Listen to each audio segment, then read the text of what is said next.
You got it? Good evening. The City of Bothell Planning Commission meeting for Wednesday, October 7th will come to order. Let the record show all commissioners are present and accounted for except for Commissioner Stedman, who's absent and excused. Do we have any non-agenda public comments? Seeing none, we have minutes to approve for this evening, minutes for March 4th, 11th, and 18th. Is there any discussion with regards to the minutes?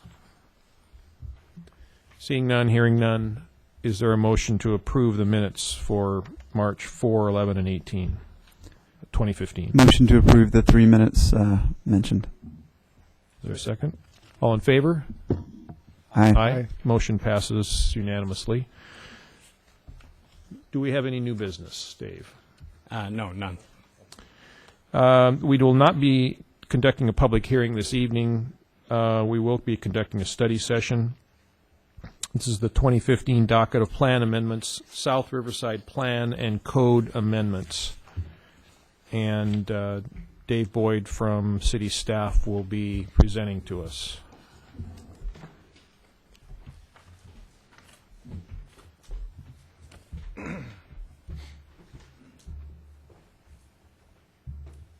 Thank you and good evening. I just have a very brief presentation. Tonight's session is a study session and intend for it to be pretty informal. My main intention tonight is to bring Commission back up to speed. This is an issue that I think you last touched base on in March of this year, and since then has gone on to City Council as or at least a portion of it as part of the 2015 periodic plan and code update. But tonight we're taking up the larger area that was deferred for further consideration at that time. So just to refresh memories, this is what I'm referring to as the South Riverside Plan and Code amendments. I understand there's not a actual South Riverside Drive. There's East Riverside Drive and West Riverside, but this is the rezone that's on the south side of East Riverside Drive. This was initiated by property owner Rob Furman, who submitted a request in November of 2014 to rezone his family-owned 2 parcels that are outlined in yellow here from R9600 to R7200. We initially recommended applying that rezone to the whole area between the specialized senior housing overlay to the west and I-405 to the east, that whole R9600 area, because we thought that the reasons stated for the rezone on the Furman properties applied to the entire area. But we also, as we got into this and heard some of the concerns and kind of realized how much work we had to do just to finish the plan and code update, we recommended deferring this. Planning Commission chose to go ahead with the Furman properties in their recommendation to Council, and Council did adopt that rezone. So that's already done. This is not, the yellow area now is zoned R7200. But what we deferred initially, what the Planning Commission recommended deferring and taking up again later, is looking at this larger area, the area outlined in red, outside of the yellow outlined area. When it went to City Council, the Furmans also made a case for extending the specialized senior housing overlay onto their properties,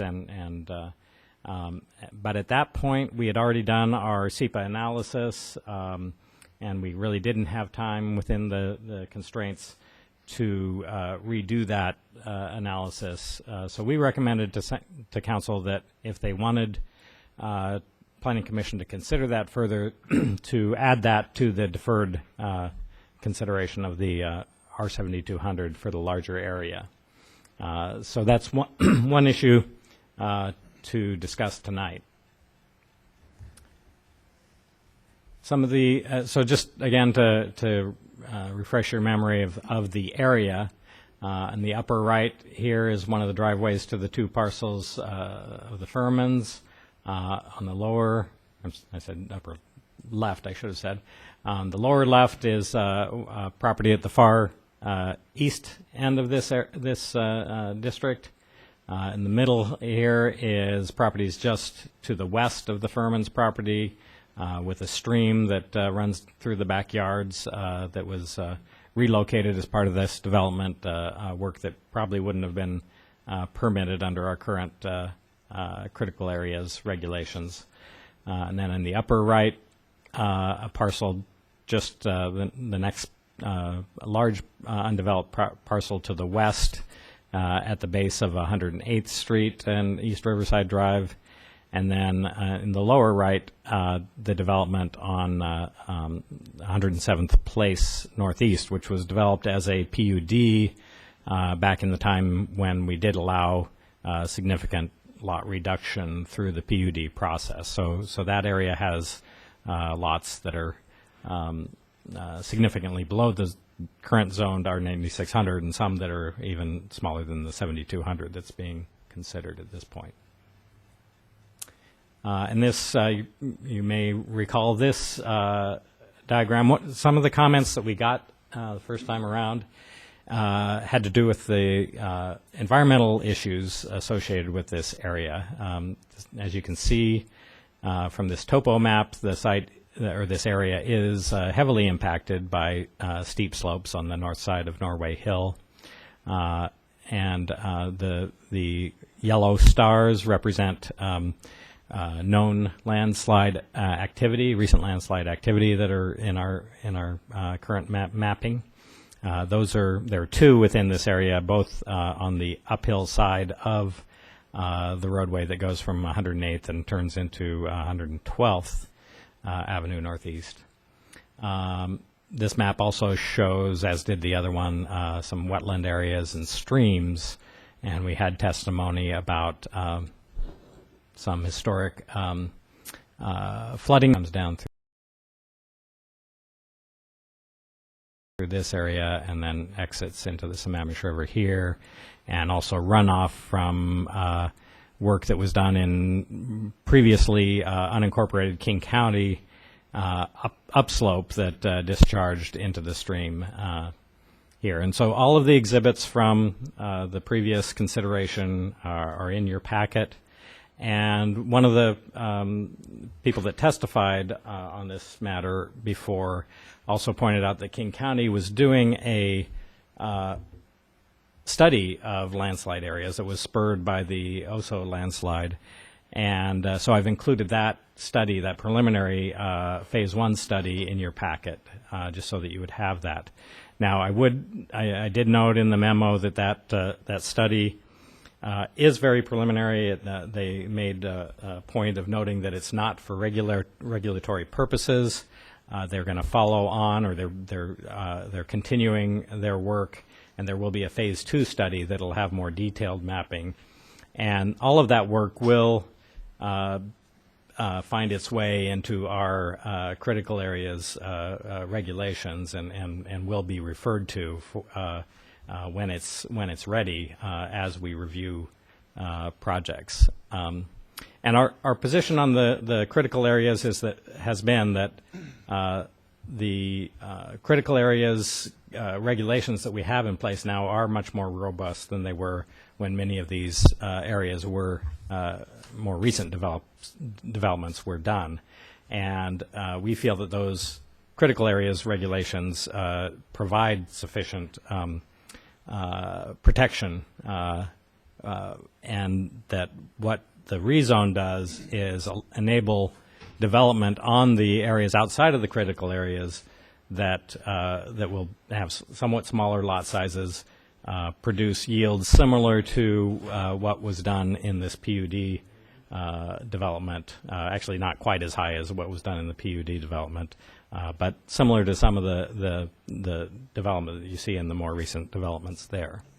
So that was the justification for doing the initial recommending going ahead with the initial 2 parcels and the reason why staff recommends and still holds by the recommendation to apply that to that entire area. There was also a testimony about traffic impacts. I think East Riverside and 102nd are known as a traffic bottleneck with the limited crossings of the Sammamish River.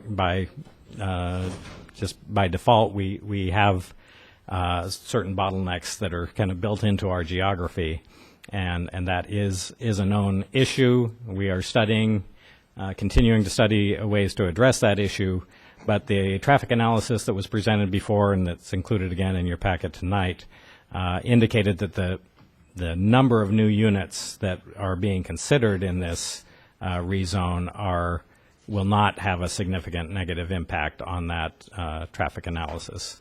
A vast majority of the traffic that is causing the problems there is pass-through traffic from other parts of town and not necessarily being generated from within the district. So we're comfortable with the earlier recommendation.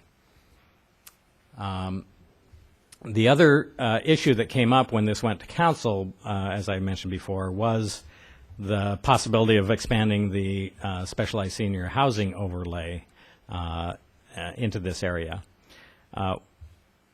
And so in this map, I've expanded the area to show that whole specialized senior housing overlay in orange, in the orange dashed line here. That is pretty much fully built out. All of the available lands have been built. The last phase of the chateau at Botha Landing is under construction now. So that was could be seen as a great success that we provided that specialized senior housing overlay, and it's resulted in the kind of development that was foreseen for that area. The sub-area plan in the comprehensive plan does refer to that specialized senior overlay happening within a approximately quarter-mile radius of the senior center. So I've marked the senior center in the yellow label here, and in the white dashed circle is roughly a quarter-mile radius. So you can see that within those parameters, there's not a lot of room for expanding that, and it does say approximately. So I think there's room for going somewhat beyond that. But if Planning Commission really did want to consider expanding it to the Furman's properties or to the entire area, I think we would recommend that we make an amendment also to that provision in the sub-area plan, that policy language.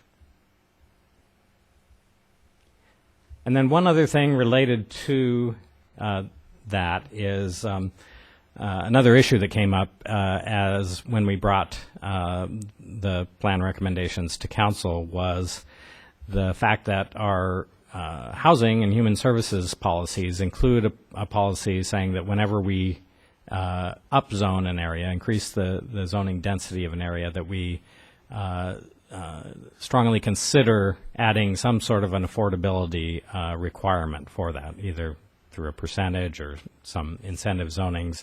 It doesn't specify exactly what that affordability requirement should be. So that's another thing that we would like Planning Commission to consider with both the expanded R7200 zoning and the specialized senior housing overlay. I should say with the R7200 and or the SSHO adding an affordability requirement, particularly if you go with the SSHO expansion. The housing that we've gotten in the specialized senior housing overlay is market rate, so I think there is a need for some affordable housing. In the downtown sub-area, we're going to be getting a large shag housing project, which will provide some affordable housing at a certain level. but I think that's a need that could be addressed.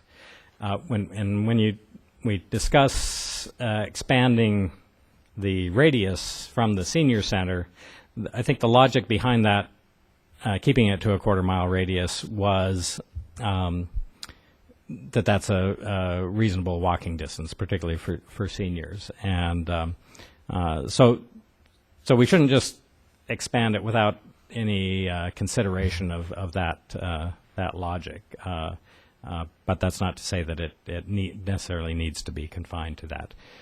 We do allow specialized senior housing in all of our multifamily developments, so there's already the possibility of specialized senior housing happening outside of that quarter-mile radius. And in fact, it looks like we may have a proposal for a rezone on your docket for a new SSHO overlay to be added up in the Fitzgerald subarea. So those are certainly things that are on the table and that the commission can consider.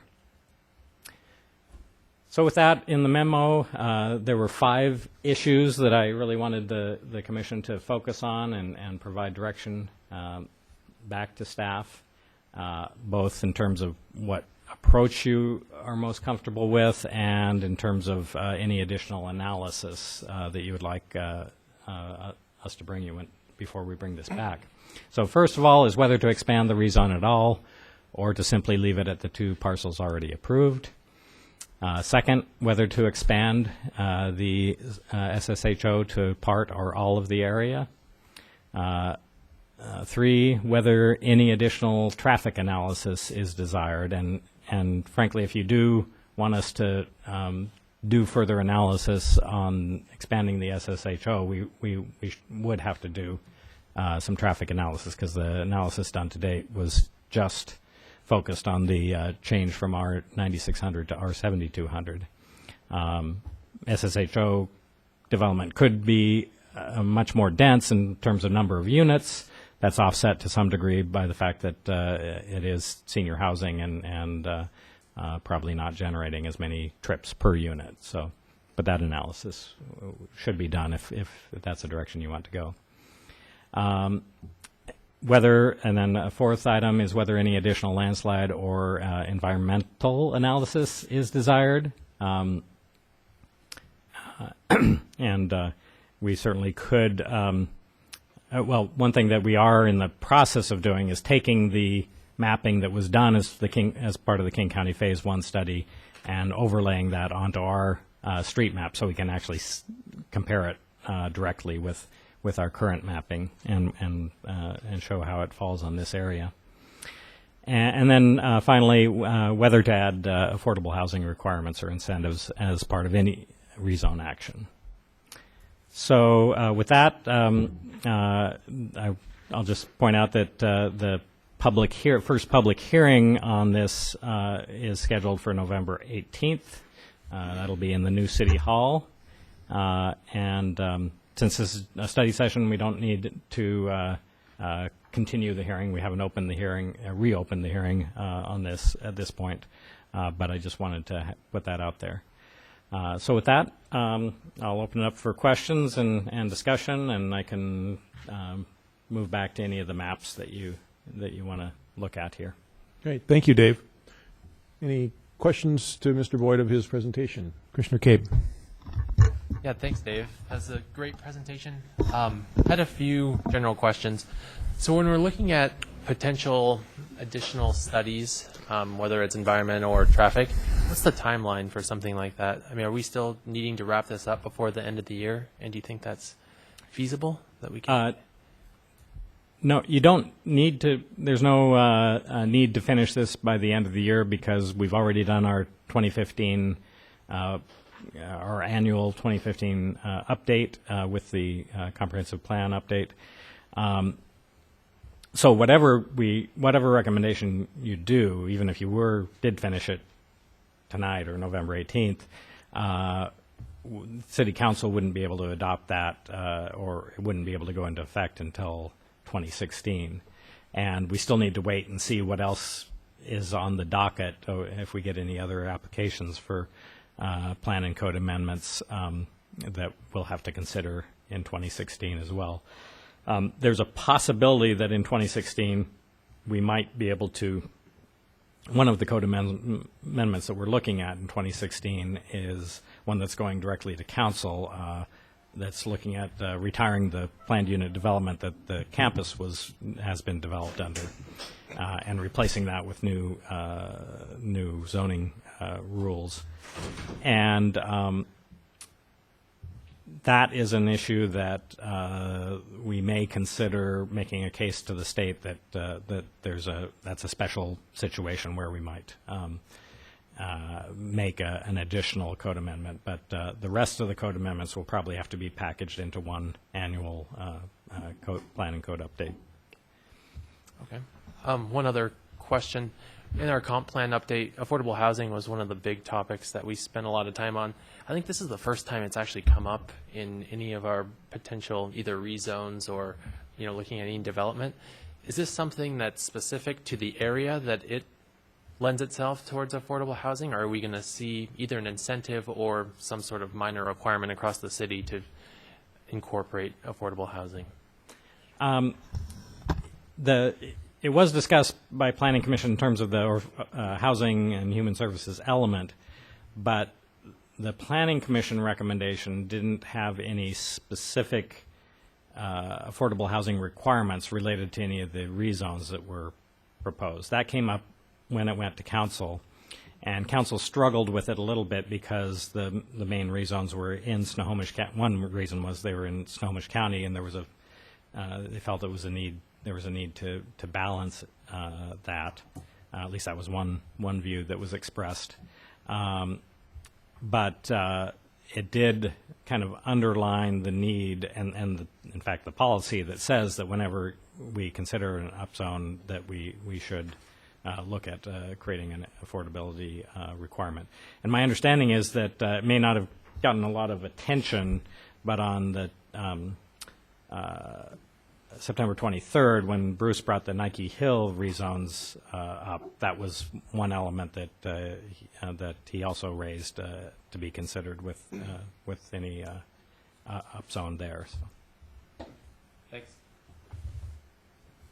Commissioner Clark. Thank you. Thanks, Dave. I got a couple things, kind of adding on to what Commissioner Cabes mentioned was, you mentioned, I think, two things that the council recommended in addition to what we had recommended. One was the SSHO overlay, and then the other was the affordable housing requirement. How is it that, how does that process work in the council? Do they, if something's going to be added back onto our consideration, is that a majority of them, or is it just anybody that makes that suggestion? How does it work at the council level? I think the actual direction probably doesn't need to be a majority, and I think that certainly on the SSHO they did weigh in. The affordability issue was one that they didn't directly weigh in on with regard to this potential rezone, but it was an issue that they addressed with regard to particularly the Canyon Park rezone, and it was clear to us that we needed to be consistent and in bringing up, at least considering affordable housing requirements whenever we bring a rezone to you and to council. So can we assume that if it's coming back to us that it was a majority of the council that is a general rule that wanted that to happen? The affordable? Just anything that's kind of referred back to us. I'm just curious to know if it's just a random comment made by the council or if it's an actual, hey, you guys need to have the commission do this. I think that, in terms of the one that they did address directly, the SSHO, it wasn't a direction that they thought that there should be an SSHO. They just thought that Planning Commission should consider that. And we're basically treating the affordable housing issue the same. That it's something that should be considered. Also, on the affordable housing issue, I didn't invite him tonight, but if that is something that you want to look into more more carefully, I would invite Arthur Sullivan of Arch to come to that November 18th hearing. Another question about 3 of the 5 items or issues that you want us to consider involve potential additional analysis. How does, if we were to say, hey, we would like you to go do that, how does that get paid for? Is there already budget existing for those things to happen, or is it something that would have to go to council to get approved, or? Well, there's budget. Basically, our time is already budgeted for these issues. If there, but there's a limit on the depth of study that we can do within our regular workload. So yeah. You're not suggesting that, say, for example, landslide or environmental analysis, that we would go out to a consultant for additional reporting? That would be staff work that would be dedicated to that? Yes. Oh, okay. Yeah. Gotcha. I mean, there are situations like in Fitzgerald. Now we are looking at bringing a consultant on board to look at to do some further analysis there. But what I'm talking about here is additional staff analysis that you'd like. Okay. So if we wanted that to happen, then it wouldn't take anything other than our direction to make that happen. Oh, okay. Within the limitations of our And staffing. My last question, the senior housing overlay, the radius you talked about, did you say that was or was not a requirement of the senior housing, the fact that it'd be within a quarter mile? Is it? The comp plan language, which I think is in the memo, refers to that it's appropriate within about a quarter or approximately quarter-mile radius of the senior center. So if we wanted to expand, go much beyond that, I think that's that we should probably look at changing that, amending that comp plan language, and then providing a finding with the justification for doing that. Okay. Thank you. The other thing that I didn't really touch on in the affordable housing or the senior housing overlay, I think there certainly is a demand for senior housing regionally. I think just our demographics would indicate that that's the case. But the question for Bothell is Bothell doing enough already to provide for that regional demand? Do we want to do more? And does it? And then in terms of this rezone, does it make sense to expand this particular senior housing overlay, or are there other places where that could happen, should happen? Yeah, I guess my one comment about that, and I don't want to get ahead of ourselves, but to me it would matter how the city views senior housing. Is it an opportunity? Is it something that we want to have here, or is it something that we're kind of begrudgingly accepting? Because it seems to me that it's a pretty neat. I think that area over there is pretty special, actually. I mean, with the number of senior residences and that kind of thing, and I think it's pretty well known. I mean, even outside the city of Bothell, I think I've got a lot of friends who have relatives that are part of that don't live anywhere near here. So I think it's pretty well known, and I think it's something that gives Bothell part of its identity. So I think it's a great thing. Thank you. Any other questions, comments? I would echo Commissioner Clark's comments about that part of our city and it giving, I think, a very positive additional element to what Bothell is. So my questions, first of all, in our comp plan, and I probably should know this, but I know we spent quite a bit of time on just housing requirements in King and Snohomish County. Was there a quantitative requirement for affordable housing and senior housing in the comp plan? And if so, are we meeting that, or are we on target to meet those targets? I don't believe there are quantitative requirements. I think there's just the overall growth target. Right, I remember that. And then, of course, we do have language in our comp plan regarding affordable housing and senior housing, but it's not as specific as a target quantity. I'm just wondering out loud if that's something that we might, I know we just finished the comp plan and we won't be revisiting it for a number of years, but before we kind of delve into the tactics and details of it, do we just want to kind of establish strategically for our city a strategic goal for senior housing, a strategic goal for affordable housing, and that will kind of guide us as to this location or maybe other locations in Bothell. So I don't know if that's something Planning Commission would do on its own or if we want to have City Council be asked that.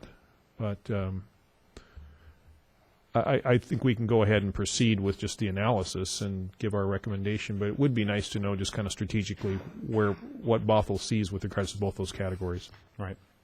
And I think that can certainly be part of your analysis and your findings. If you wanted to elevate it to actual, adjustments to the goals, housing and human services goals, that would just be an additional amendment to make there as part of this. But this is both a plan and code amendment. Any rezone is by nature, since we're changing the land use designation and the land use and the zoning classification. So we can look at code or plan and code amendments. So just sticking with senior housing for a second, do we have a way of quantifying how many current units of senior housing Bothell has inside its city limits? Is there a way of finding that out? Yeah. Well, we can certainly quantify the number fairly easily, the number of senior units in the SSHO. To do it citywide and include all types of senior housing, including adult family homes. Right. There's all different categories. Right? That would get more complicated because I don't think we have any. I'm not aware that we have any that we're tracking that in our permitting database right now. But certainly it'd be relatively easy to do a count of the units in the SSHO. That's the current SSHO, which is that quarter-mile radius around the senior center. Well, it's basically based roughly on the quarter-mile radius, but it's not exactly. That Yeah. white circle It's up there. the actual current overlay is Right. the orange dashed line. So. Okay. Anyway, I think you can tell from my questioning, I think just kind of probing a little bit more, just to give us some numbers to work with in terms of what we currently have, and then if we were to add SSHO to these parcels or others, what trends have we seen in the past? That would be, where the SSHO overlay was added, and then over time, how many additional units and how long did it take? That'd be, I think that'd be interesting to know. And again, the idea of whether we're going to achieve some type of strategic goal for our city by adding the SSHO overlay to that or any other parcel. So you might be thinking about that. My questioning also went around transportation volumes, and I know that the analysis that we had in our packet said that the volume from the changes that we recommended were, I think the word used was negligible, and I know there's a lot of sensitivity in that area around just traffic on East Riverside Drive, and I think some of the additional volume in housing will contribute to that, but there's a lot of other factors driving volume on East Riverside Drive, including the repair work on I-405, et cetera. I'm interested in looking at it from a little different angle, and that is, and I don't think I really saw this done in the transportation analysis, which is the number of emergency trips across that bridge from the fire station to the area in South, in particular the SSHO area. I know that that is a higher demand is asked of our EMS people our EMS teams as a result of that, which I'm not saying that shouldn't happen. I'm just asking the question that if we were to increase the SSHO volume, what kind of additional stress would that be put onto that bridge? The other project that's going on right now is the remodel of the Mercantile building, which is also going to add volume both to 102nd and East Riverside Drive, as well as on that bridge. And I just would really like to see us have both the plan as well as the budget for something to be done there, because that bridge is just a significant bottleneck. So I just wanted to put that out there. Okay. I could certainly get some numbers from fire about emergency trips across that into the SSHO. In terms of there was a little more discussion by our public works staff with regard to potential improvements to the flow on 102nd. There was some. We initiated a study of adding a traffic signal at 102nd and Main early in the downtown planning process. But it was determined, well, first thing that was determined was that adding a signal there wouldn't really address the problem, because it would just move it one block further to the four-way stops to the north and east. And also to the west. And the decision was to kind of table that study until these other major projects were done, the realignment of 522, the multi-way boulevard. And so that's still the plan, is to kind of let the dust settle, do the Main Street improvements, and then take another look at that study and how we can address that. And then in an even broader or sky's the limit approach, a big part of the problem is that a lot of the traffic that comes north across that bridge is actually heading for 522. And a long-term solution, a very expensive long-term solution, would be to redo the whole bridge and add a connection directly from the bridge from 102nd to 522. Right. But that's certainly not on our 6-year capital improvement plan. Probably many more years out than that.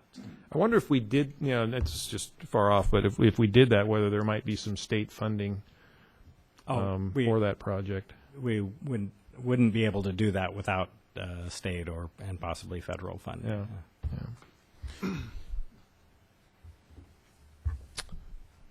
Those were the only questions I had at this point. So seeing that we've kind of had our initial questions on your presentation, let me just kind of go down. I had a few comments. Oh, I'm sorry. Commissioner Stahl, sorry about that. So these are still pretty, not extremely detailed yet, but just going down the list. So I live in the area there, and so it affects me a fair bit. Traffic-wise, I think it's okay. As someone who drives that's not a problem that I've personally found to be aggravating over the last 15 years or so. The affordability is a good thing. The thing that I'm wrestling with there is to figure out how do we get affordable housing without creating some sort of artificial bubble. So the details in that would be interesting to drill into. Landslides, that's something we should certainly take seriously. I looked through the attached study. It was very high level. It was a county-wide kind of thing. It didn't really drill into the specifics here. So that's something I just wanted to understand better as we look at it. And then the last comment I had about it was in terms of, I'm trying to understand the different pressures at play here. In terms of expanding the zoning, what is there? What's pushing us to expand it? Are there petitions for this? Is there people in the community that are asking for this? When I looked through, a lot of the community feedback we had was specifically about the initial request. But, so I just want to understand in terms of, okay, well, what's driving us to want to expand it, and what's at play there? So Yeah, that's a good question. all very Clark- high-level kind of things. Yeah, Commissioner Clark probed on the city council's interest in us looking at the housing overlay, but how about Commissioner Stahl's point about the rezone, kind of where did that get initiated, and kind of why is that in front of us? It was staff that, when we received the request for the 2 parcels, and, analyzed the arguments for that, we felt that they did have some merit, but that those same arguments applied to the other undeveloped or underdeveloped parcels in that area, and that rather than just doing this isolated piece of it, that we really should look at that whole area.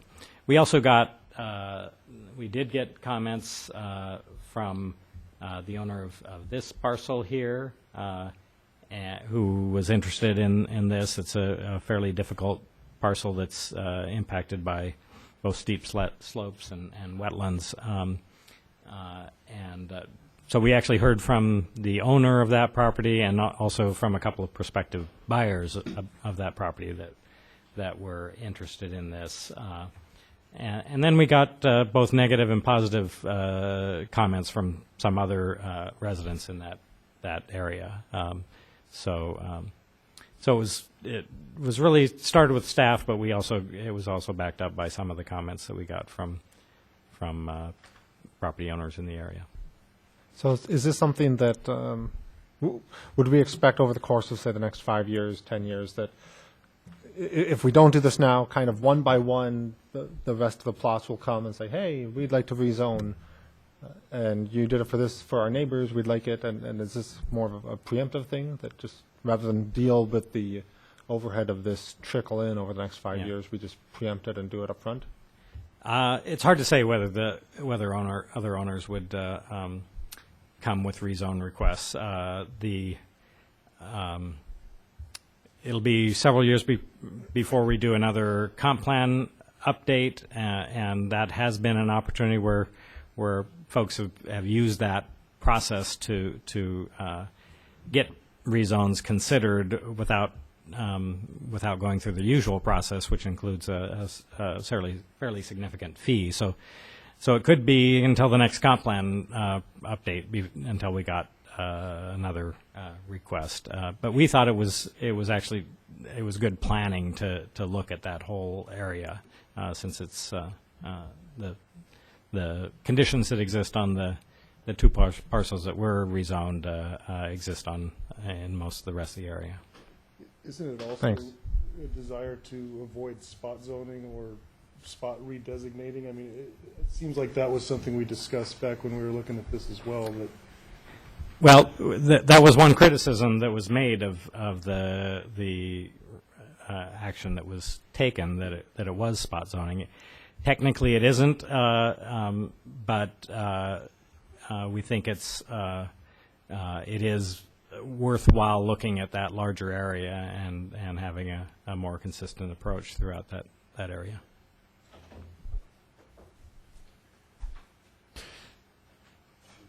Any other questions of Mr. Boyd in his presentation? Yeah, Commissioner Cecil. Thanks, Dave, for your presentation. I have a couple of questions regarding the senior housing overlay. One would be, are there any transit routes on East Riverside Drive? I believe there is one. I think it's just one transit route that comes across 102nd and down East Riverside. Because I know there's a lot of shuttle activity between there and downtown and around. I guess that's just something I'd be interested in if we're going to expand this overlay. Is there infrastructure to carry these folks around and so that's good to know. So it runs, you said, down 102nd. Comes across 102nd and down East Riverside. I can get some more. That's one thing I can come back to you with more information on that. And also, since there already is shuttle service from the senior center and some of the existing senior housing developments there, that it would be logical that that could be expanded further down East Riverside. But I can look into that prospect as well. Okay. Then I guess to the rezone and the affordable housing. On the affordable housing, I think where we're headed with this is, number one, does it make sense for the city? So we as a group are discussing that. And then in my mind, I guess the next logical step would seem to be, how do we implement that, or how do we, is this a requirement? Is it an incentive? And so I guess maybe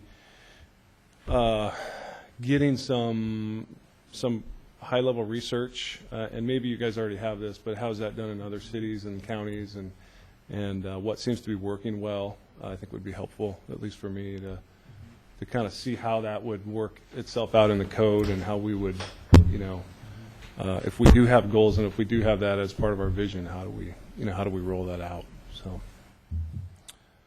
And then in terms of the rezone of the area, I think the traffic study that you included here was just for the action that was taken for the 2 parcels. Is that correct? The rezone of the 2 parcels from Sherman Gong. I thought that it was for the entire area, but What is the overall area? yeah. There's 3.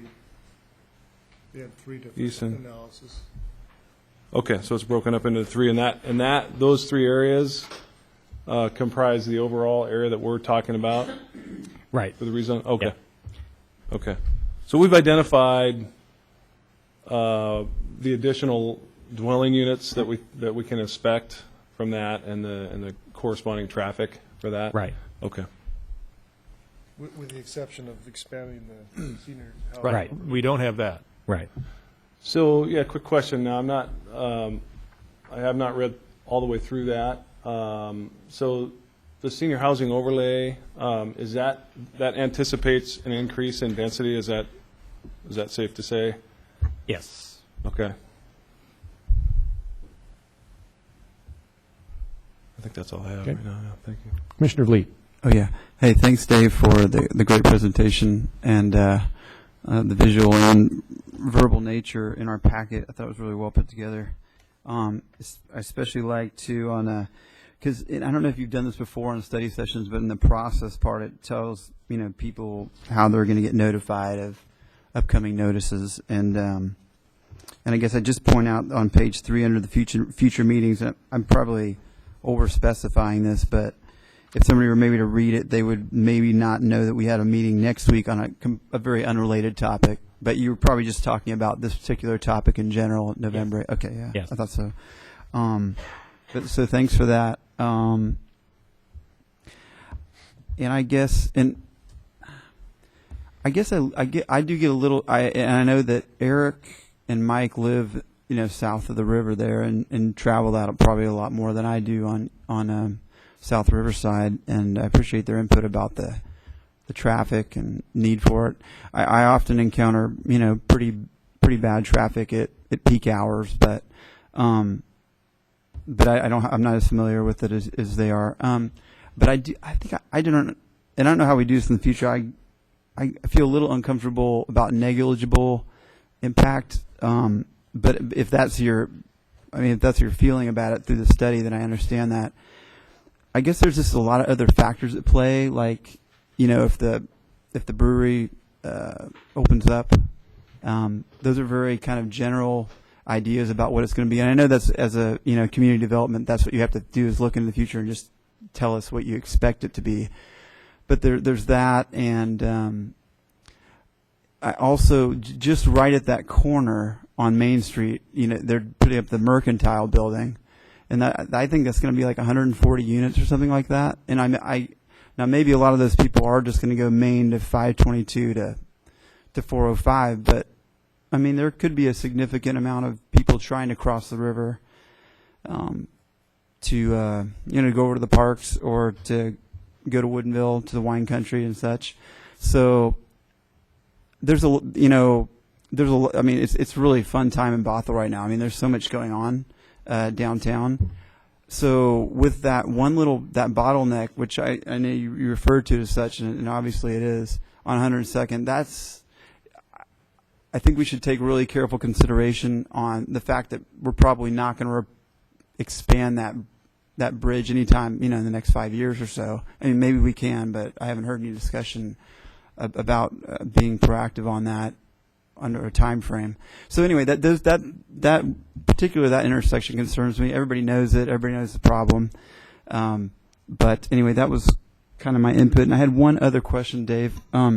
So I really appreciate all the citizen exhibits that were given to us, and there were I believe some new ones towards the back. And I was wondering, there was a very well documented one: support the city's proposal for Southeast Riverside Drive, stop sprawl. So does it usually have a person who submitted it, or can a person submit it? Oh, sorry. Okay, gotcha. It was at the very beginning of our packet. Thank you, Commissioner Cabe. No need to answer that. Thanks, Dave. And actually, I will add that at the beginning of each exhibit. Most of them have that, but some of these I received as PDFs, so they just went in as we received them. Commissioner Cabe. Two quick comments. Looking at the appendixes that we should have received, I didn't see, at least in my packet, the specialized senior housing code sections. Yeah, it wasn't. It's not in mine either. So hopefully we can get that next time.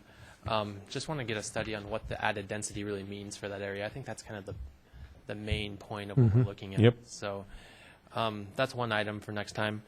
The second item, back to Commissioner Booth and Commissioner Vliet's points, I think we do have one major bottleneck on that traffic route, and I understand not having to do a study twice or waiting until all the other improvements are done, but if there's something that can be done at that stop sign ahead of time to help reduce congestion, now over the next couple of years, I think I'd be in favor of trying to push that forward. I know it's not really what we're looking at here. It's kind of something that's been tabled, but I just would be in favor of trying to do something to get people through that area. We don't obviously want it to be a busy road. That's supposed to be our walkable downtown, but at the same time, if it gets people off the bridge and reduces some of our backup, it might be worth pushing ahead. Yeah, I appreciate the comments from both Commissioners Vliet and Cabe. And so just to reiterate, I live right near here. I hear the sirens leaving the fire station. They're so often they're headed down Main Street or 185th, and then they turn on 102nd, and that's where they're going. They're going across that bridge. So I hear it a lot, but I don't have data. It'd be nice to have some numbers to just know what kind of volume we're seeing there on a monthly, yearly basis, and then what we could reasonably expect. If we added SSHO to this larger parcel, what's that? So it's not just volume of cars going on to East Riverside Drive from that additional density, but it's the Mercantile project, it's the emergency vehicles, it's just kind of a lot of things. So I hope you're picking up from us that. I think I don't think we have any preconceived notion yet of how we're going to vote on this, but there's just, I think before we'd like to just see some planning done around that intersection, and gosh, I'd love to see something on the horizon for that bridge. But hope you're picking that up, Dave. I'll pass that on. Somebody mentioned within the 5-year time frame, and I know it's definitely not on the 5-year time frame. Yep. There was a fairly significant upgrade to the bridge about 10 years ago, but that was just to reinforce what was there and make some modest improvements to the sidewalk on one side. Mm-hmm. So it's not in the 5-year time frame, but I can try to get see if I can get some projection of when that might happen. And then as far as the improvements at 102nd and Main to that intersection, like I said, that's going to be reevaluated once we get probably the multi-way boulevard and the Main Street enhancements projects done, and then I think they will take another look at that. Let's see, one additional question I had is, and that is, I know that there's been high-level discussion about a fourth fire station as part of the RFA process. Is there any parcel that they've identified that if they were able to fund a fourth fire station as to where that would be located? Not that I'm aware, but I'll check on that along with the count on emergency trips there, and also find out if that fourth fire station would tend to serve this area, or if it would still be served primarily from the downtown station. Okay, thank you. Yeah, Commissioner Clark. I just want to comment on one thing that Commissioner Vliet said. He brought up a good point about the mercantile building. I'm not really aware of what's going on there. Is it you mentioned 140 units being added? Is that roughly, is that in the range? 122 units. So it's going to be levels added to that building and that type of thing? Yeah, what they're doing, they're going to they're preserving and restoring the three original facades of the. It was actually built in two major sections originally, with a couple of other later additions. But they'll restore those original facades on the north, west, and south side, and then the new building. Well, new building will come right up to that at that level, but it won't go up. It'll set back about 20 feet before it goes up to 6 stories on the west side and 5 stories on the east. So the work that's going on now is going to continue into the construction of this additional building? Yes. So it's been approved. So I guess what I'm getting at is, if that were the case, they had to have done a traffic study for that particular project, I'm assuming, and we would know what the impacts were of that project on all the surrounding roads. Is that correct? Well, it's part of the downtown area, where we did the planned action environmental impacts statement. So they didn't do a detailed, comprehensive parking study, because that was covered. I'm sorry, not parking. I meant traffic. I mean traffic study. Yeah. That's what Okay. that was my bad.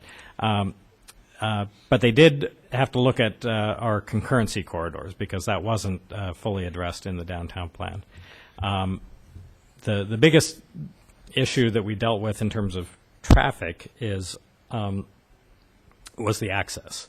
The old mercantile building had its access off 102nd, and from a urban design perspective, we wanted it to remain there, and also we were hoping that they could use. There's an alley right of way along the south side of that property that wraps around the back of the Verizon building to the east, but there were significant constructability issues with using either of those, so they wound up making an argument that they weren't feasible. The only feasible access point was on Main Street, and which we allowed, partly because that's outside of the pedestrian-oriented retail portion of Main Street.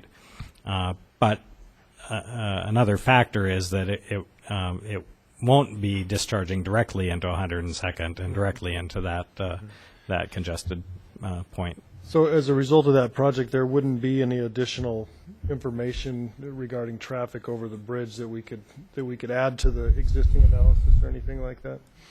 I don't think so. Although I can check into whether their concurrency corridor analysis adds at all to that. And then the other comment I wanted to make, additional comment, was we haven't talked a lot about the thing that takes up the most volume in this packet, which is that landslide study, the Phase 1 landslide study. I looked through it in quite a bit of detail, and I don't know what really actionable information we can really draw from that study. It didn't seem like there was really any information in that we don't already have. Unless I misread something, they do have a map that shows the valleys and that sort of thing, but it doesn't get into any level of specificity at all about this particular area relative to this potential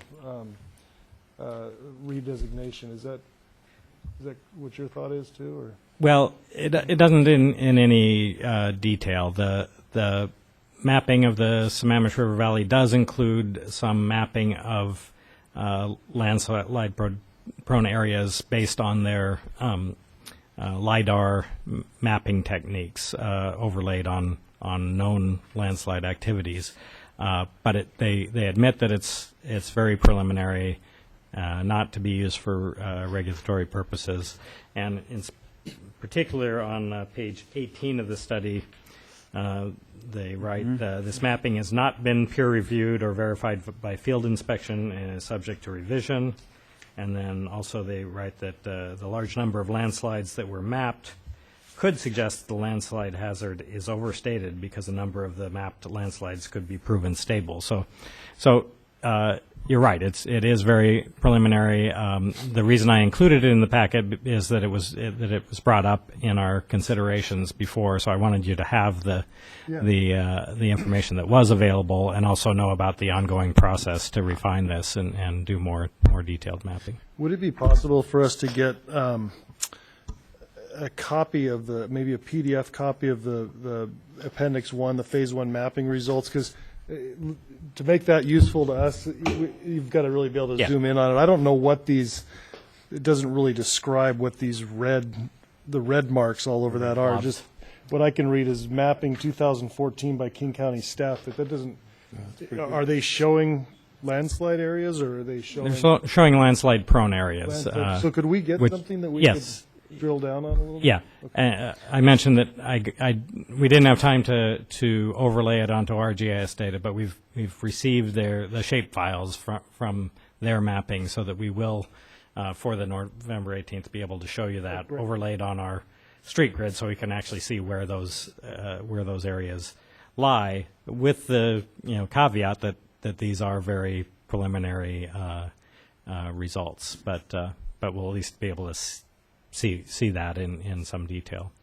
Okay. Sorry, I didn't hear you say that part. Then the other thing that Commissioner Cabe mentioned about the fact that the SSHO code wasn't in there, it would be also useful, I think, if we're going to consider the possibility of the affordable housing. Could we also get a copy of that applicable section of code to review? There's no code on affordable housing, but I can extract the relevant portions of from the comprehensive plan. Well, right now it's just comp plan. Yes, well, it's comp plan, and then there's also a housing strategy plan, and so we can bring the relevant portions of that to you. Okay. But most importantly, we can bring Arthur Sullivan back to talk about it, because he's the true expert on that. Okay. Thank you. I'd support that. Commissioner Cecil. Yeah, I would support having Mr. Sullivan come as well and share with us on that. I guess also going back to this traffic idea of impacts in this area, the area we're talking about is not in the downtown core sub-area, is that right? Or the downtown sub-area? It's correct. Outside of it? Okay. Would you say that the planned action EIS that was done for the downtown sub-area, obviously it contemplated everything in the downtown sub-area, but did it also contemplate growth in the surrounding adjacent areas? Well, it was based on our PSRC traffic modeling projections for the whole city. Okay. And we did look at specific corridors, cut-through corridors, that would be impacted by both the work that was being contemplated or proposed in the downtown plan, and that's projected to be done in the future. The big one was the expansion of Bothell Way from downtown to now to 240th to 4 lanes, and that was the biggest single action that would impact cut-through traffic on other alternate north-south routes that parallel that. I'd have to take a closer look at if they looked at the East Riverside corridor. Okay. I guess particularly interested in that intersection we've been talking about of Main and 102nd, and what, in addition to what's going on in the downtown sub-area, if we're also anticipating growth in other adjacent areas, if that was looked at all, and if we could glean any kind of results or impacts expected to that intersection from not only downtown, but what else is going on around. So Yeah. So the traffic modeling basically assumed the projected overall growth Based on throughout the zoning. city, and then added to that the concentrated growth that we were okay, so I think that would be helpful for us then to look at that. That's all I have.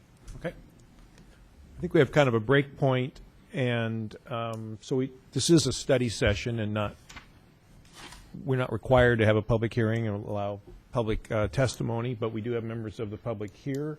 Are there any who would like to come and speak to us? Yes, ma'am. Are you proposing a time limit at all Yeah. for comments? Okay.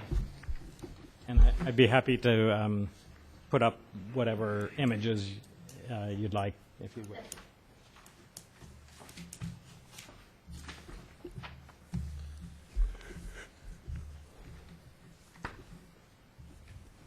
And if you could state your name and address for the record, and then keep your comments to 3 minutes. Ann Agard, 16524 104th Avenue Northeast. I really didn't prepare a talk for tonight. I first would say I think your questions are very good ones, and I appreciate the thoughtfulness that you've given to this issue. And I want to also say I am not against senior housing. I am very opposed to the upzoning for the 7200. But I think there's some broader questions that need to be looked at. First of all, the senior housing zone, as it was conceived and put forth, was done so in a very deliberate manner, specifically centered, as you can tell, around the senior center, just by the way it's crafted. So I think the first question I would have is, do you need to look at the senior housing overlay itself before you start implementing it someplace else? Because you've got a good track record of what parts of it are working well and what parts are not. And when it was first conceived, frankly, they were looking at more little cottages types of things rather than these large structures that have been built. So I would encourage you to say, is this the kind of senior housing overlay we want to have in Bothell? So that's number one. The second issue is we've got senior housing along there, and we have friends, we've got many people who live in it, and we know some of the personal expenses. Many are very positive and some are not. So the question, but the larger question is, do you want to center all of this in one area in Bothell, or should it be distributed throughout the community? So that's a very important question.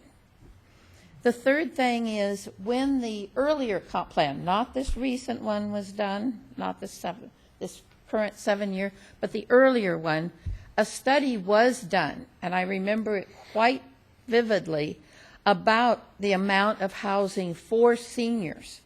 And for Bothell, we had much more than we really needed. And this included, mobile home parks. We've got green acres.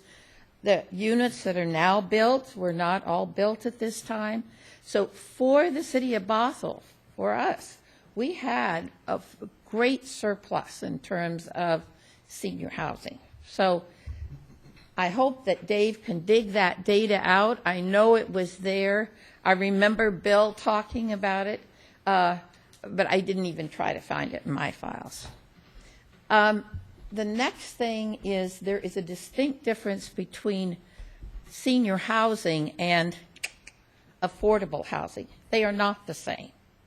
I would say people that are living in the foundation house, this is not affordable housing. That is very expensive. So don't mix the two terms. Do you think there should be affordable housing? That's a different thing than senior housing. They don't necessarily mean the same thing. The next issue is this LIDAR. At council last night, there was an item on the agenda where they're looking at going into some kind of a consortium. I don't know whether they decided to or not, but as I understand it, this major consortium in King County is coming about. Everybody's pitching in, and there soon will be more data. And when it gets done, it's going to be here in like 60 days. So that should be coming on board and may make moot some of these issues about whether this is, adequate or not. There's going to be more coming.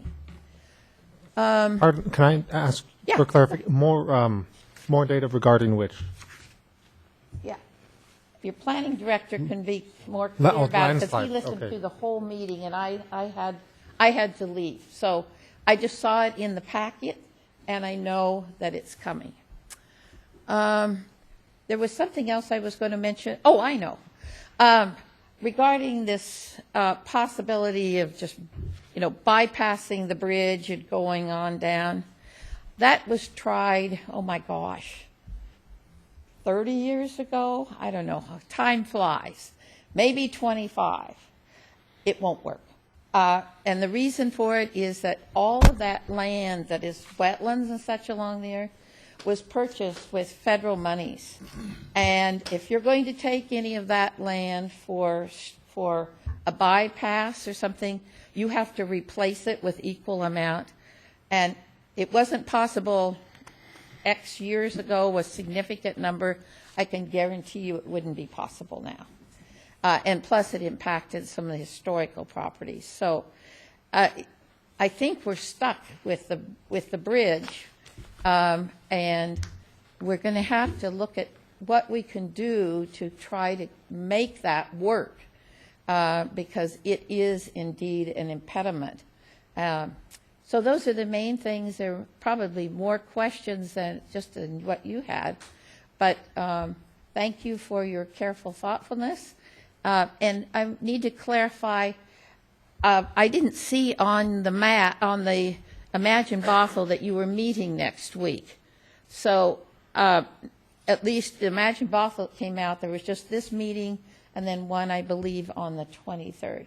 Okay, yeah, we do have the meeting on the 23rd got changed to next week, and we should have made that notification and that's not on this topic. It's on a different topic. Okay, so you've just switched over the dates, okay. Right. Yeah, well, the other just came out and I saw it and I thought so. Okay. Wait, thank you for the opportunity to share some of You those bet. thoughts. Thank you very much. Anyone else? Yes, sir.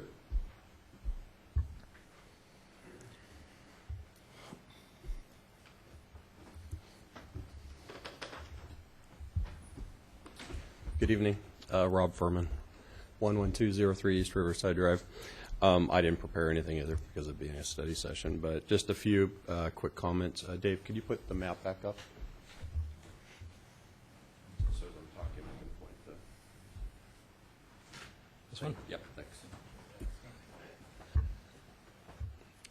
So as was discussed, kind of this general area, and then you can see where the senior housing actually is. It's all along the south side, the way it came about. There's nothing on the north side of East Riverside Drive. And the way it's come about now and the way East Riverside Drive is developed out, there's now sidewalks going down, which there weren't before, that come all the way down to our property. And we have many, many of these seniors coming down to our garden. We've got the acre plus of flowers. So they're making their way down this whole corridor. They don't know that there's this magic line drawn there and that isn't where they're supposed to be.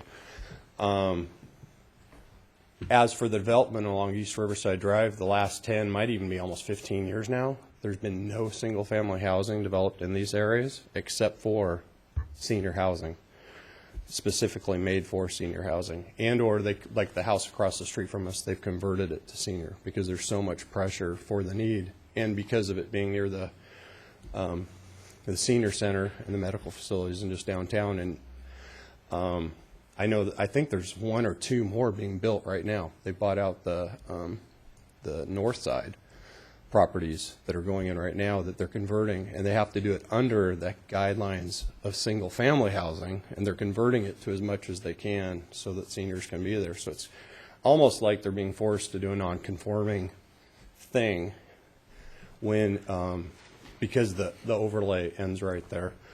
When I've been at the property 20 years. I remember going to at the beginning and meeting the city manager and everyone. They thought the senior housing went down to the freeway, and that's what we were told because it was just this area down there. So until I started coming down to these meetings, which was caused because we were concerned about sidewalks, and that was why I got involved with any of the government stuff at all, found out that it didn't even go down there, which kind of surprised us. But you're really only talking about a couple parcels. I mean, if you really look at where it stops, and if you look at what's developed, there's 1, 2, 3, 4, and then kind of those right there that would even be affected by this at all. And so my only input would be whether or not you do it or not is if it doesn't happen, and like on our property, if it was developed out at 7200, there'll never be the opportunity again to put some more senior housing in. It's kind of like a seize it right now, and that's kind of what was being discussed at the council, because it didn't even come up till the council when, after it passed by the commission to go to the 7200. It kind of came up to, well, why? Because one of the other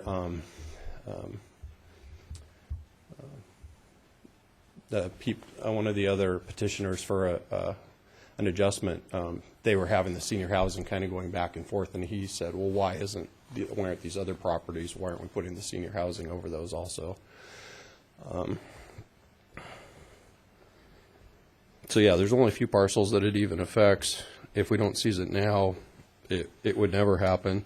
And I know 102nd's a bottleneck, but having lived there for 20 years, I probably take 1 in 10 trips to go downtown. You head out, go up the freeway, or I head into Woodinville. So, I mean, obviously it depends on where you're going. But having lived there, sure, it's an aggravation. It's an aggravation getting on the freeway. I mean, everything blocks up when it blocks up, but it's really, like coming to the meeting tonight, there was nothing at all. And I came over about an hour early to get dinner, and it was right during what would be rush hour. And I think there were 2 cars in front of me at the stop sign coming into town. So anyways, those are just kind of, but the senior, it really is awesome. And having lived there and seen what happened, it was really worrisome about putting up those big buildings about what was going to happen. And there was a lot of concern. I apologize for kind of jumping around. There was, the senior housing overlay was actually taken off of Eason with this last code amendment stuff, which was kind of interesting, which I totally agree with. But that would also show that that section of acreage that was projected to be senior housing could easily be put someplace else in what was even projected from the past. So thanks for your time. Thank you. Anyone else?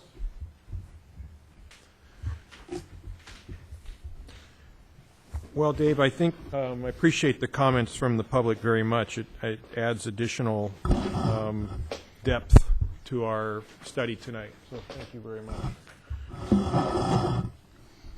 So, Dave, you wanted us to consider 5 points. This was in your memo to us. And I think as I go down here, let me just kind of quickly check them off. Whether to expand the rezone at all or simply leave it at the 2 parcels already approved. Did we really give you guidance on that, whether we want to expand the rezone at all? Or do we want to make that call now or hold off until the public hearing? Any comments? I think we're waiting for a significant amount of additional information that would help us get to that, to make that decision. I think it'd be maybe premature right now to make a. I didn't think we made decisions. I'm not suggesting that we. No, make we're a just decision providing tonight, but I'm direction. just kind of saying, do we want to even consider that? And I think the answer is we're not going to say no to it tonight. Okay. To expand the SSHO to part all of the area, I think the answer is we're open to considering it, but we haven't made a decision on that. Any additional traffic analysis is desired? Yes. I think we talked to you about that, both in terms of just volume, but also several of us had an interest in the emergency vehicle traffic as a result of SSHO. Any additional landside or other environmental analysis is desired. Is there anything beyond what we've been provided already in our packet that we want from an environmental landslide? I think we mentioned the map and some additional detail on that, and we felt that the study was helpful but pretty high level. We want to just see how it impacts Bothell more specifically. Am I correct in that?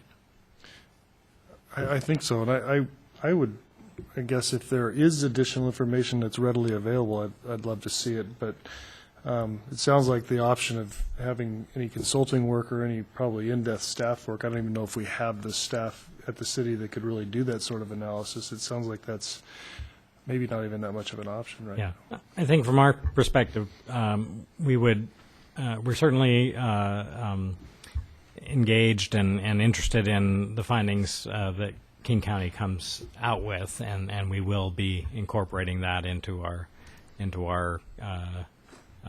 critical areas regulations as appropriate, and our project review as appropriate. Well, maybe you could, we kind of zoned in on or honed in on Appendix 1, page A2, the map. I know when I looked through it, that's the thing that caught my eye. So, and I just put a circle around the Bothell part of that study, and I just like to see some. And yet, we see these dark red, and it just says mapping 2014 by King County staff. That doesn't tell us really anything, and so we just need to really understand what the study's telling us. Yeah, Commissioner Cecil. So one way to go about maybe filling in some gaps in our sensitive area database or our critical area database is, I know, every project that comes in for development typically has a geotechnical report, and usually they deal with specific design issues in a project. However, these geologists, they know the area, they know the history, and so typically there's a background and kind of a bigger picture of where we're sitting within the geologic mapping of the area. And so I think a quick review of maybe those reports would allow us, and if we could kind of parse through that big picture stuff and give us a summary of, I don't know, maybe that's a lot of work. But that's all really good information that we have somewhere in project files that could potentially be pulled out. I'm not trying to create work for you guys, but maybe you can send copies out to us or have copies available if we want to look at it, or I don't know. But there's information there. I don't know what the mechanism is to get that all kind of combined into something, but that information really is. I mean, you have, from the sky stuff and LiDAR, which is really good at a high level, but there's also the kind of the educated information we get from these scientists, right, who are working with this stuff all the time, and they see Bothell in the context of Redmond and Woodinville and the Valley, so there's a lot more going on there that would probably inform, what we're talking about. So. Probably a good point. There could be some geological I don't know studies what to do done. with it. I know there's information there, but I'll do a search and see what we have that's. I'd want to try to stick with studies that are relatively recent. And obviously in proximity to the area. So, yeah. Is recent really applicable? I mean, we're talking about geologic time here. Well, recent in the in the sense of right. if our technology is improved, because I strongly feel that some of the things that were approved even 20 years ago, they needed to be reworked. In fact, one of those neighborhoods in particular has significant water issues in that planned unit development, and That's right. So from that standpoint, recent is very relevant. I know we've gotten better, but we need to stay with the very latest technology on separating that. the conclusions and recommendations from maybe the background and the Right. You know what I mean? Yeah, 'Cause that's really what we're right. kind of looking for is, hey, where are we sitting in the world here, and why are all these steep slopes where they're at? Yeah. Why aren't they over here? Yeah. That kind of thing. And because that's really, we're talking about an area here. We're not just talking about one property. So And there's also, I think, a good point. There's factual data in those test pit logs and that sort of thing that really do tell the truth about what our our geology is around here. So I think there is some merit to that. It's a great idea to try to figure out how to get that stuff into a database so that it could be combined with some of this mapping and really get a really good picture of how it looks. Tall I mean, order. it's a lot of work. I don't know, it might be worth having a local geotechnical engineer come out, just give us some kind of overview. there. I think there's something to that. When you think about Bothell, and just, it's one of, other cities have other characteristics, but one of Bothell's primary characteristics is we've just got a lot of ridges and ravines, and we were tramping around in another one of them this morning. So I think for us to, as a staff and as a team, build expertise there is relevant to our city. There'd be other parts of, we're not on the saltwater, we're not Kansas, we're not this. This is who we are. So let's develop some depth there. I think makes sense. I just want to add one more related to this study, but not related to what we were just talking about. I want to. The page 5 in the study talks about the phase 2 study that's, I think, currently going on, and they're right in this report. They're saying that that's scheduled for completion in July of 2016. So I think for us to expect that we're going to get tangible data out of that phase 2 study to assist us as we're going through this study, at least in the foreseeable future. I mean, we're trying to do this thing within the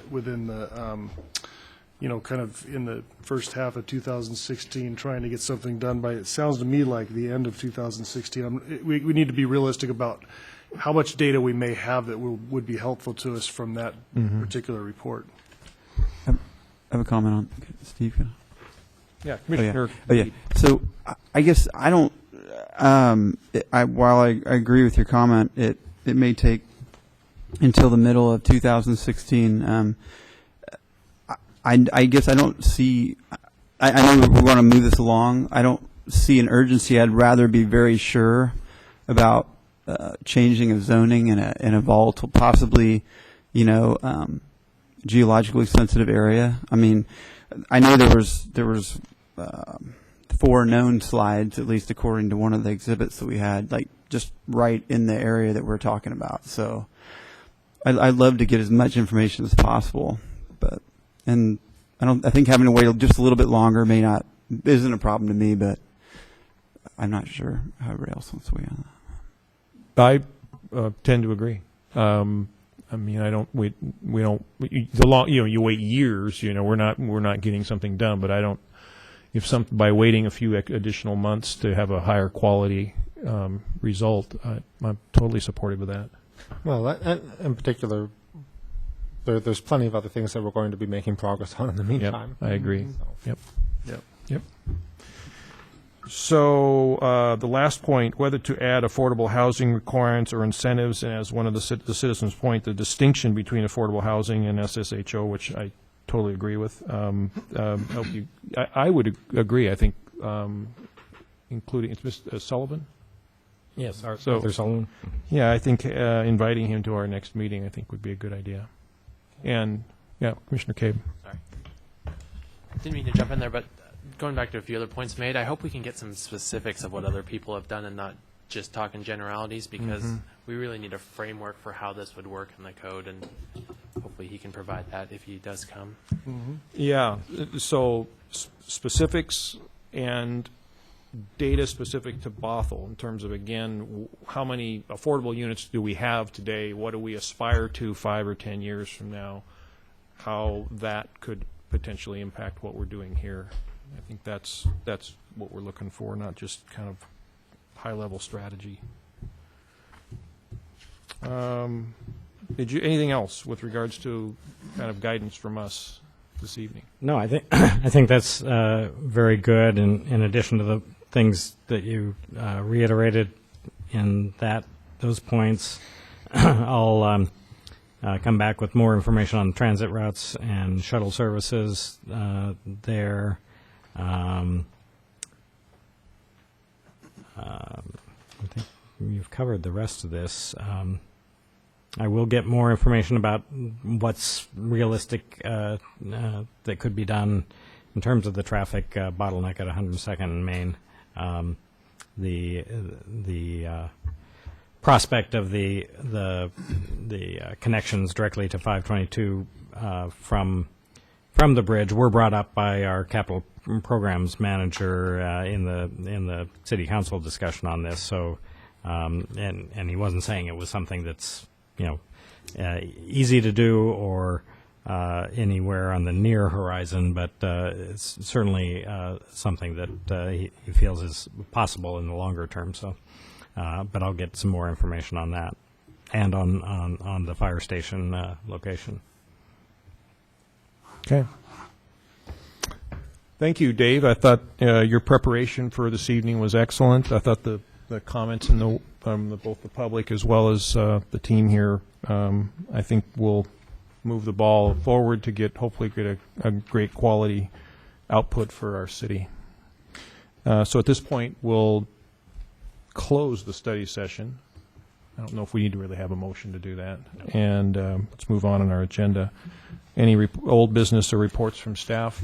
So old business, or this really probably should have been in the public hearing section of there was initially, the Planning Commission on September 9th continued the public hearing on the 2015 miscellaneous code amendments that we brought. And we just were not prepared to bring those back tonight, so took it off the agenda. But we really, since we did continue it to this date, we do need to briefly open that hearing, and what I recommend is that then you continue it to a date to be determined, because there really are no available dates remaining in October and November, so we'll be looking at one of the potential dates in December, but I'm not quite ready to commit to one yet. And on that, one reason there aren't available dates in October and November is because of the City Hall move. We're not scheduling any Planning Commission meetings for the week prior to the move. We're not committing to doing any packets the week after the move, so that takes a couple of potential dates off the calendar. So let me see, I have this clear. You'd like us to open a public hearing right now on 2015 miscellaneous code amendments? To reopen the continued public hearing on 2015 miscellaneous code amendments, and then continue it to a date to be determined. Okay. Could I have a motion for I'll that? do it. I make a motion that we reopen the public hearing on the 2015 miscellaneous code amendments to a date to be determined. Is there a second to the motion? Second. All in favor? Aye. I guess, so the public hearing is technically open. We haven't closed it yet. So Right. does anybody from the public want to speak since we have a public hearing? And I seeing none, then another motion to continue the public hearing. Did you include Was that in your included? motion? I believe I opened it. You opened it. So now maybe we'll do one more What's the motion to record say? a motion to continue the public hearing to it. I'll make a motion to continue the public hearing on the 2015 miscellaneous code amendments. Second, is there a second? Second. All in favor? Aye. Okay. So we do have time, we will have time to include that in the, probably in both the November and December Imagine notices, so that there will be adequate public notice. Great. Also on public notice, I can't remember if I did state that we will be doing another mailed notice to the 300-foot radius around this East Riverside, the South Riverside area prior to the November 18th meeting. And the public notice board is still up in front of the Furman's properties, and I put copies of the packet in that. So we are and I've done email notice to everybody who did comment in the previous round of hearings. So notice is going out, and there'll be a little more specific notice for the public hearing. Excellent. Thank you. Is anything other reports from staff? No. Reports from members? All right. Is there a motion to adjourn? Motion to adjourn. Second. All in favor? Aye. We're adjourned.